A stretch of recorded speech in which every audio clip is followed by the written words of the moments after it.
سلام و درود به همه شما در هر کجای دنیا که هستید. افشین هستم با 101مین برنامه اپوزیت. این برنامه به صورت هفتگی و با هدف اصلی اطلاع رسانی تهیه میشه. هفته گذشته ما یک دفعه متوجه شدیم که صلح همه جا برقرار شده و از این بابت ایرانیان خیلی خوشحالند. به همین دلیل با خوشحالی هرچه تمامتر اخبار هفته گذشته را پیگیری کردیم.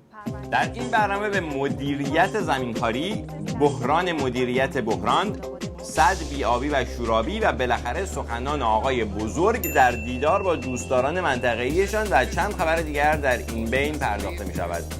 هفته گذشته همینجوری که داشتیم اخبار رو گوش می‌کردیم در نهایت صلح و دوستی و آرامش یک دفعه متوجه شدیم گزارش تکان دهنده از زمینخواری در گردنه حیران. زمینخواری که شب و روز داره تو کشور اتفاق میفته، هیچ کس هم تکون نمیخوره.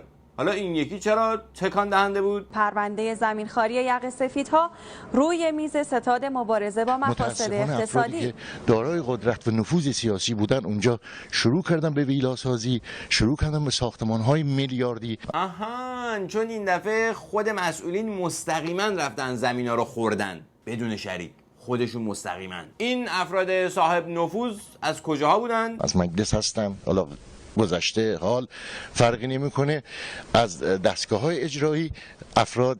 به هر حال اینجا رو کسایی میتونن بسازن که آدمای با قدرتی باشن، بلد هستن چه بکنن. نمایندگان مردم در مجلس که مثلا قرار از حقوق مردم دفاع کنن، خودشون رأساً و مستقیما اقدام کردن به خوردن زمین‌هایی که متعلق به همه مردمه.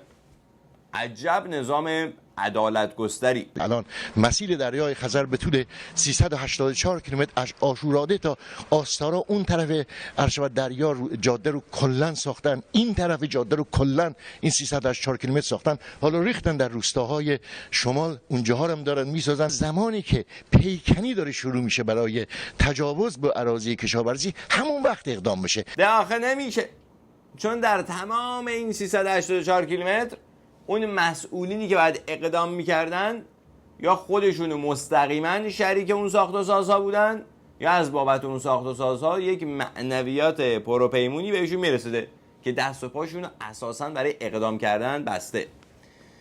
البته این داستان فقط محدود به اون 384 کیلومتر نمیشه. 60% بناهای منطقه 10 که داره ساخته میشه اونا فاقد پروانه است. علتش هم اینه که اسناد مالکیت ندارن و یا قطعات کوچک بعضی از مامورین جزء پلیس ساختمان یا بعضی کارمندهای مربوط به خدمات شهری و اینها وجوهی هم دریافت کردن که پرونده قضایی تشکیل شده و داره کارا انجام میشه. نگفتم پای معنویات در میانه.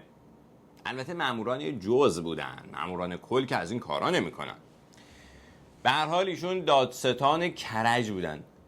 60% خونه‌های یک منطقه در کرج، یعنی بیشتر از نصف خونه‌های یک منطقه غیر مجازن. این فاجعه فقط در یک نظام مقدس میتونه رقم بخوره. حالا اینجا منطقه 10 کرج بوده، خونه‌ها کوچیک بودن، معنویات در حد مأمورین جزء توزیع میشده.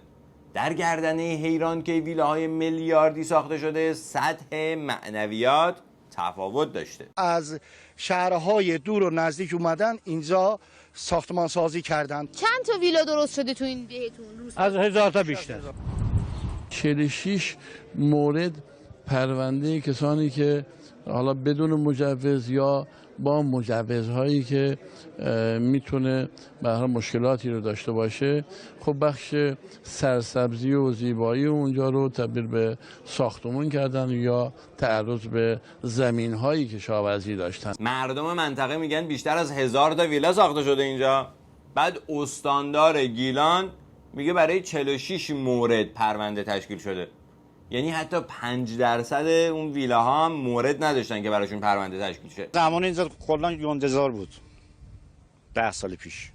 الان میبینی که همه ساختمان‌ها رفته بالا. خب چی شد که این یونجزارهای بکر تو همین 10 سال تبدیل به ویلاهای میلیاردی شدن؟ سال 86 بعد عرض کردم برای 160 هکتار به نام 3 روستا طرح تهیه شد. با اجرای این طرح مادر و سایر زیر ساخته هم ایجاد شد که قیمت زمین بالا رفت و بعدش تعدادی از افراد متمدن از شهرستان و استان مجاور اومدن به نام وابستگان خود اقدام به تغییر کاربری برای اون منطقه 160 هکتار کرد. طرح هادی طرحیه برای رشد روستاها متناسب با امکانات و جمعیت روستا. بر اساس این طرح مسئولینی که خودشون مجری طرح هستن به روستاهای خوشاب و هوا هجوم آوردن، درست مثل یک ارتش قاصب. و خلاصه زمین‌های اطراف روستاها که متعلق به منابع طبیعی یعنی همه مردم ایران هست رو ابتدا تبدیل به زراعی میکنن و بعد از اون براش تغییر کاربری به مسکونی صادر میکنن. تو همین حیران میخوندم روستایی که 300 نفر خانوار داشته الان شده 7 برابر اسکان موقتش، 2000 خورده نفر. خب 7 برابر شده، آیا خلاف مقررات جاری شده یا نه برابر طرح هادی شده؟ اهالی اینجور روستاهای کوهستانی معمولاً بیشتر زندگیشون از راه دامپروری میگذرونن تا کشاورزی، بنابراین زمین زراعی آنچنانی ندارن. اما در عوض مسئولین نظام مقدس به دلیل خوشاب و هوا بودن روستا به اونجا هجوم میارن و جمعیت موقتش رو 7 برابر افزایش میدن. اگرچه ویلاسازی در حیران از زمان اجرای طرح هادی روستایی شروع شده، اما این ساخت و سازها پا را فراتر از طرح هادی گذاشته. درست حد مرز طرح هادی با خارج از طرح وایستاده. حالا این خارج طرح خیلی ساختمون سازی شده. بله، رفتن کمیسیون ماده 1 تفسیر 1 ماده 1 امور اراضی تغییر کاربری گرفتن. توجه فرمودین؟ همش قانونیه. حتی اگر خارج از طرح هادی هم یه کوه خوشگل مشکلی ببینن که ویلا خورش خوب باشه، میرن برای اونم تغییر کاربری میگیرن از کمیسیون ماده 1 تغییر اراضی. اما از همه بدتر شرایطی که برای زندگی همون 300 خانوار اولیه به وجود میارن. الان یکی بمیره شما میتونی پیاده بری برو، نمیتونه بری که بابا جاده را گرفته. قبلا از کدوم ور میرفتین؟ راه داره جاده داره دیگه بابا. الان بستن. بسته دیگه، فنس کشیده. مهمانان ناخوانده گردنه حیران حتی آبی برای مردم منطقه هم باقی نگذاشته‌اند. آب نداریم اینجا. بیلانیشو ندارن. اونا که ارباب هستن میان اومدن پر کردن. آب باشه خودشون کشیدن، ما موندیم بدون آب. البته ماجرای حیران فقط در حیران ختم نمیشه، بلکه این تراژدی در دیلمان و دیگر مناطق استان هم در حال اجرا. دیگر مناطق استان نه، دیگر مناطق کشور، از سواحل دریای خزر در شمال تا سواحل خلیج فارس در جنوب، از خراسان در شرق تا آذربایجان در غرب، از کردستان تا سیستان و بلوچستان همین تراژدی در جریانه. آلمان نازی هم همچین بلایی سر کشورهایی که بهشون تجاوز کرده بود نیاورد. اما هفته پیش همینجوری که داشتیم از صلح لذت می‌بردیم، باز دوباره تکون خوردیم. این دفعه راستی تکون خوردیم. اطراف تهران دیشب 6 بار لرزید. این زمین لرزه ها در منطقه جوادآباد ورامین در حاشیه پایتخت رخ داده و اونطور که مؤسسه ژئوفیزیک دانشگاه تهران گزارش کرده، بزرگترینش به بزرگی 4.1 ریشتر ساعت 23:12 دیشب رخ داد که خوشبختانه تلفات و خساراتی نداشته. بله، یک زلزله خفیف در اطراف تهران که خوشبختانه خسارات و تلفاتی در بر نداشته. اما این زلزله سبب شد تا خبرنگاران، مسئولین نه، خبرنگاران یه نگاهی به امکانات کشور بندازن تا ببینن اگر این زلزله خفیف نبود آمادگی براش بود. اگر خدایی نکرده در تهران زلزله بالای 7 ریشتر بیاد چه اتفاقی میفته؟ من امیدوارم این تحقق پیدا نکنه، ولی ما به عنوان کسانی که توی زمینه فکر میکنیم و به اصطلاح انجمن رو تشکیل دادیم برای پیگیری همین موضوعات، متاسفانه باید بگم از اون مواردی که گفتیم ما رو میتونه به عبرت تاریخی تبدیل بکنه، همین یک زلزله سنگین در تهران هست. عبرت تاریخی. به عبرت تاریخی. عبرت تاریخی یعنی یک رکورد جدید از تلفات و خسارات در تاریخ تمدن جهان ثبت میشه. چرا ما به عبرت تاریخی تبدیل میشیم اون موقع؟ ما متولی قدرتمند، متمرکز، توانمند نداریم در کشور. حتی در زمین اطلاع رسانی زلزله. حتی در فرقی نمیکنه. و چرا ما متولی قدرتمند، توانمند، متمرکز نداریم در کشور؟ وقتی شما این رهبریت نیست، وقتی یه پدر خانواده یه پدر قوی ندارد یا پدر اصلا ندارد در بحث مدیریت بحران، در بحث مدیریت بحران فرقی نمیکنه آقا، در بحث‌های دیگه هم همینطوره. میفرمودی چون 17 تا 16 تا دستگاه هستش که در حقیقت زیر مجموعه سازمان مدیریت بحران یعنی مرتبطه زیر مجموعه، ولی هیچ کدومشون با هم هماهنگ نیستن. قطعا هماهنگ نیستن، چون این اقتدار کافی وجود نداره و زیر مجموعه ها قطعا هماهنگ نیستن. من اینو به شما عرض کنم، ما متاسفانه در مورد تهران این به اصطلاح کمبود متولی و این مشکل رو به مراتب بیشتر داریم. همین ماجرای سیل اخیر هم دیدیم دیگه. کشوری که یکی از زلزله خیزترین کشورهای جهانه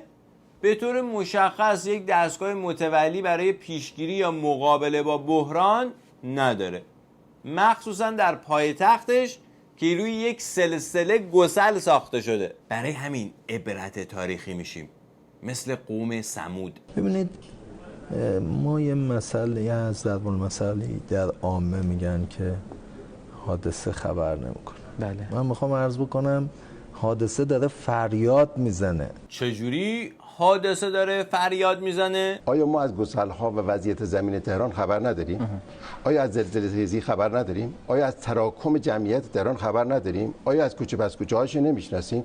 همه اینا یعنی آسیب پذیری موجوده و خطر هست. 36 سال وقت بوده تا به فریاد حادثه رسیده بشه توسط مسئولین نظام مقدس.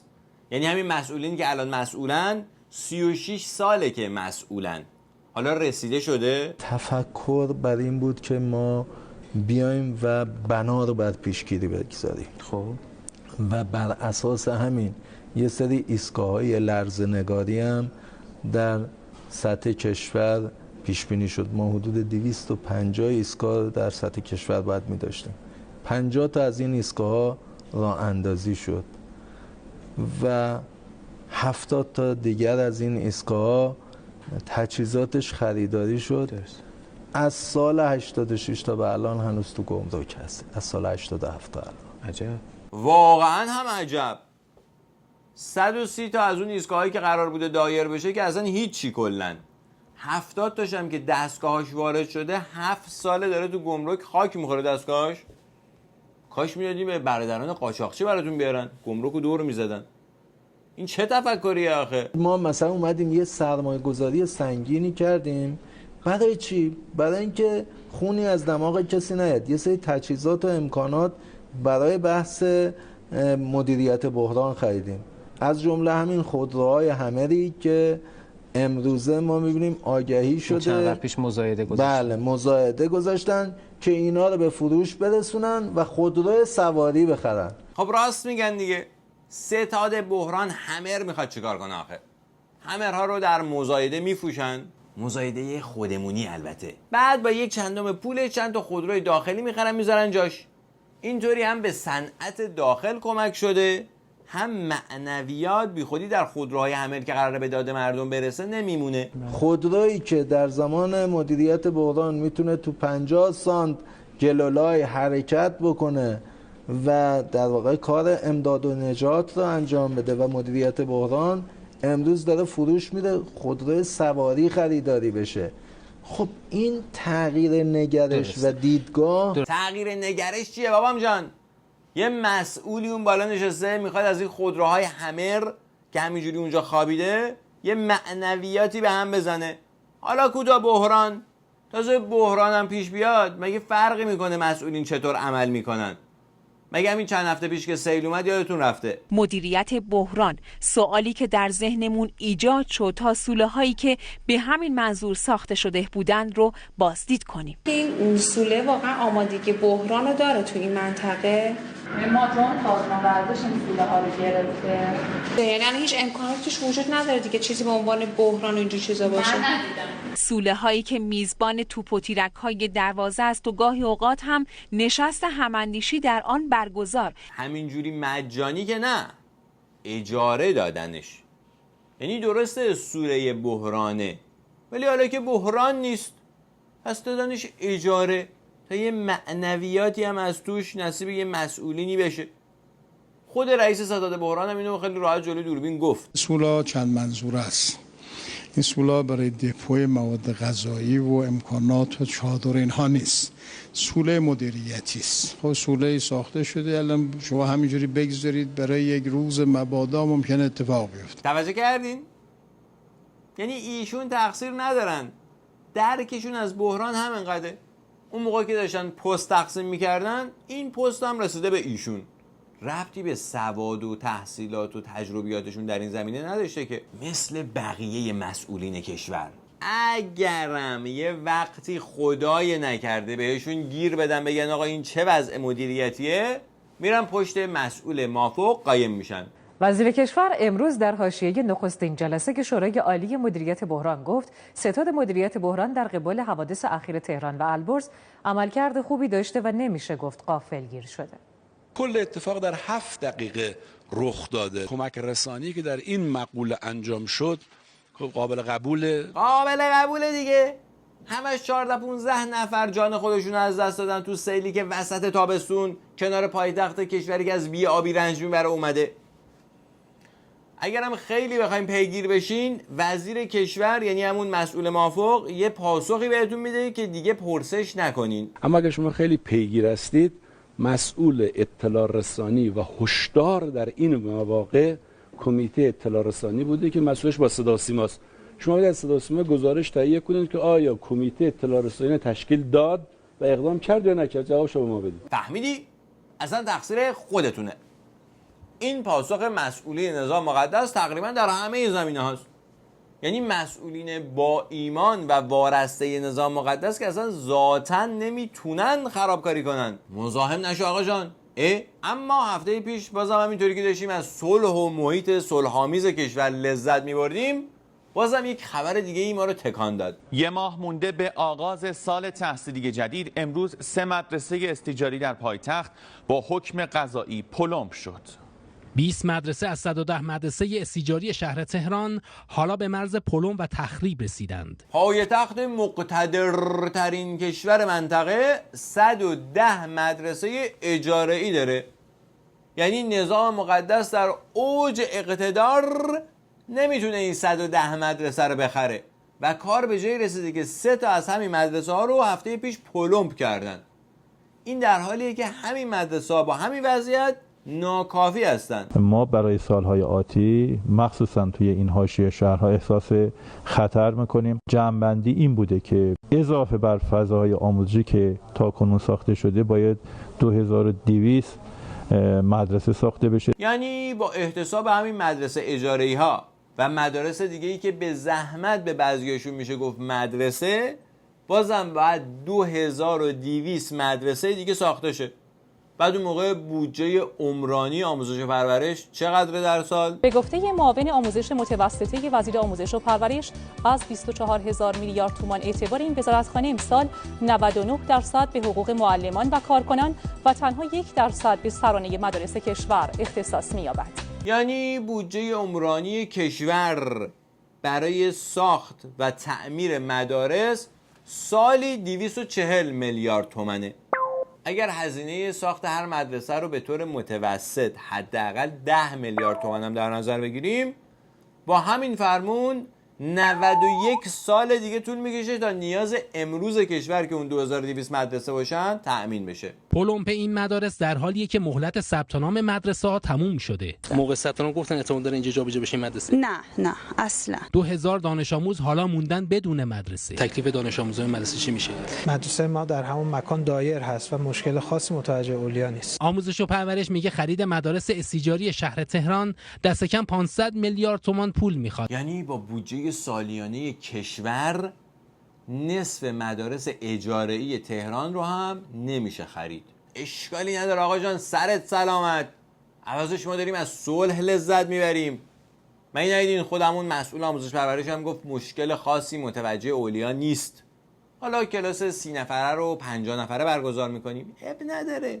به صلح فکر کنید. دغدغه‌های دو وزیر در نشستی مشترک. وزیر نیرو در نشست مشترکش با وزیر جهاد کشاورزی از فعالیت 350,000 چاه غیر مجاز در دشت‌های کشور خبر داد و گفت امسال 4700 تا از این چاه‌ها رو مسدود شده. این واقعا یک اشانتیونی از نحوه برخورد نظام مقدس با خلافه.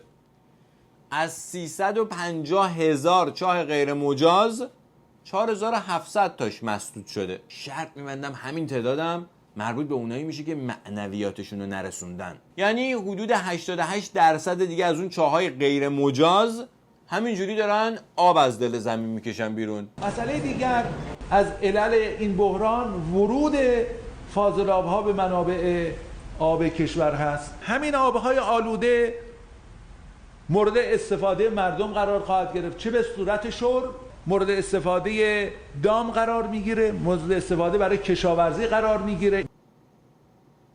عیب نداره بابا، به صلح فکر کنید. عمق چاه‌ها هی مرتب بیشتر داره میشه، آبها داره شور میشه. این آب شور رو مجبورن کشاورزا میکشن میریزن توی زمین، کیفیت خاک رو هم خراب میکنن.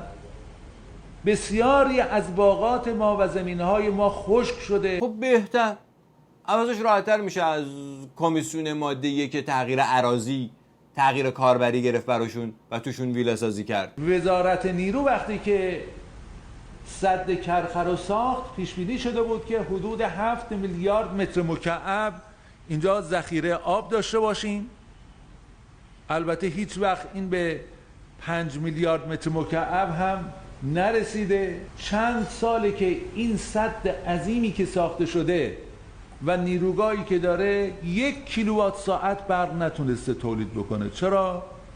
چون که سطح آب به جایی نرسیده که حتی بتواند نیروگاه رو به حرکت در بیاره. عوضش یک معنویات چاق و چله‌ای در جیب قرارگاه خاتم الانبیا ریخته شده از محل ساخت همین سد.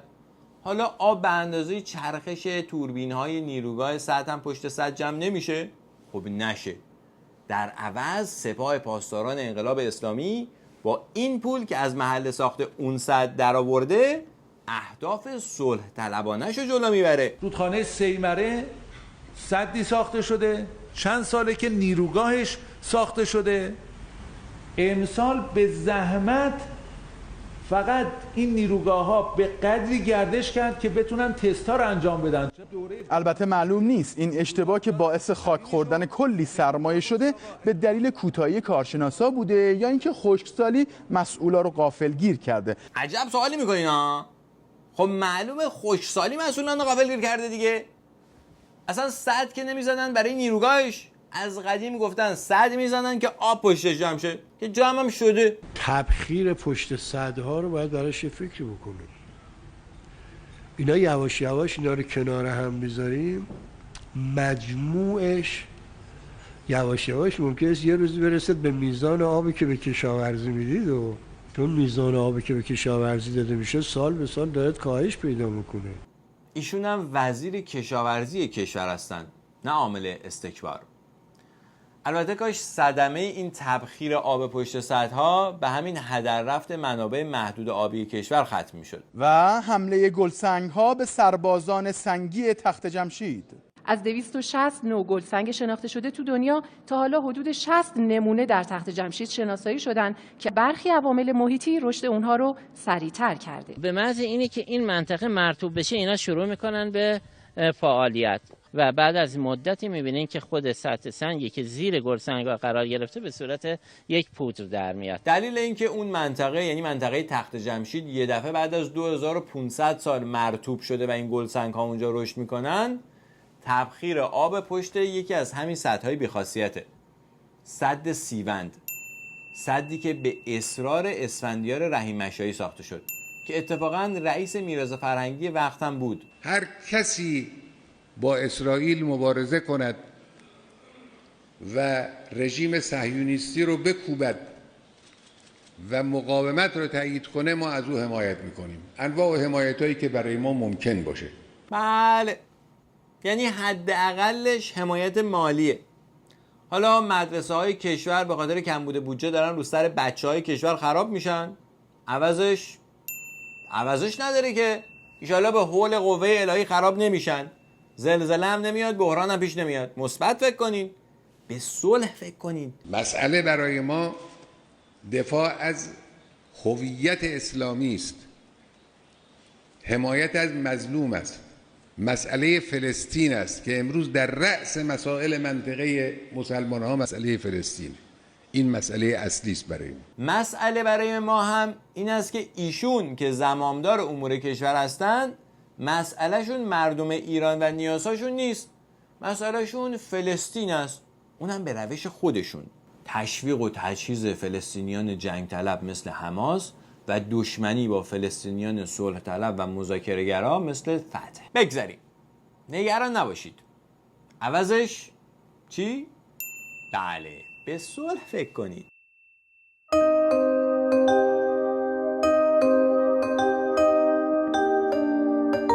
در ضمن خواستم یادآوری کنم این هفته تولد امید کوکبی هم بود. دانشجوی دکترا در رشته نور و لیزر. امید 5 ساله در زندان با اتهام واهی جاسوسی شب و روز میگذرونه. ولی در حقیقت به دلیل همکاری نکردن با نظام مقدس در پروژه‌های علمی مجازات شده. تظاهرات برای صلح خیلی هم کار خوبیه. اما از اون خوبتر دیدن همه واقعیت هاست. کشوری که وارد جنگ میشه منابع انسانی و مالیش رو از دست میده.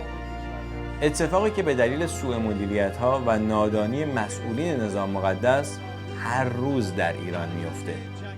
وضعیت کشور از این منظر در حال حاضر هیچ تفاوتی با کشوری که در جنگه نداره. از ابتدای سال جاری تا کنون 51 فقره آتش‌سوزی در جنگل‌ها و مراتع استان کهگیلویه و بویراحمد رخ داده و 983 هکتار از این جنگل‌ها و مراتع طعمه حریق شد. فقط خود مردم با دستان خالی و با شاخه و درختان آتش خاموش می‌کنن و الا هیچ امکان دولتی در اختیارشون نبود.